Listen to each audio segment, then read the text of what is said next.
میں نے جمعے کے خطبے میں مثال دی تھی، فری وے پہ ڈرائیو کر رہے ہیں اور آپ نے سیٹ بیلٹ لگایا ہوا ہے، آپ سپیڈ لمٹ کے اندر ہیں، یہ اس وقت آپ کنٹینیوسلی پولیس کی یاد میں ہے، ذکر میں ہے، چاہے آپ یا پولیس نہ کہہ رہے ہیں. سادہ سی مثال ہے. آپ سے کوئی پوچھا سیٹ بیلٹ کیوں لگا ہوا ہے؟ کہ بھائی ٹھیک سیٹ بیلٹ نہیں لگائیں گے تو فائن ہوگا. تو اس کا مطلب کیا ہے؟ اس کا مطلب یہ ہے کہ آپ اس یاد میں ہیں، اس ذکر میں ہیں. بات واضح ہے؟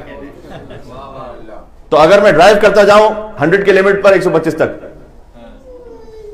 تو بھائی کیا کر رہے ہو یار؟ تو کہا یا پولیس تو کہہ رہا ہوں زبان سے.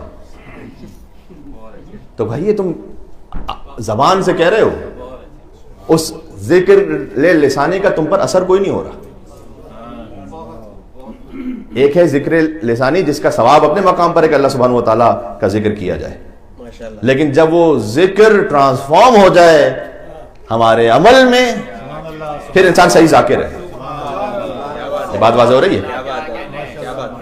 تو ذکر کی اقسام ہے. اب وہاں تو دنیا کا معاملہ یہی ہے نا، دنیا کے اور اللہ سبحانہ و تعالیٰ کے قانون میں فرق یہ ہے کہ اگر آپ نے دنیا کے قانون پر عمل کر لیا تو آپ کو کوئی جزا نہیں ملنے والی، سیٹ بیلٹ لگانے پہ کوئی ثواب نہیں ملنے والا. اگر نہیں لگایا تو فائن ہونے والا ہے. اللہ سبحانہ و تعالیٰ کا معاملہ یہ ہے کہ اگر کوئی قانون توڑ دیا تو 1 گناہ ہے، اگر اس پر عمل کر لیا تو 10 نیکیاں ہیں، اور اس کے بعد اگر توبہ کر لی تو وہ جو قانون توڑا تھا وہ بھی اللہ سبحانہ و تعالیٰ معاف کر دے گا سچی توبہ کے صدقے میں. تو یہاں تو اتنی وسعت ہے. بات واضح ہو رہی ہے؟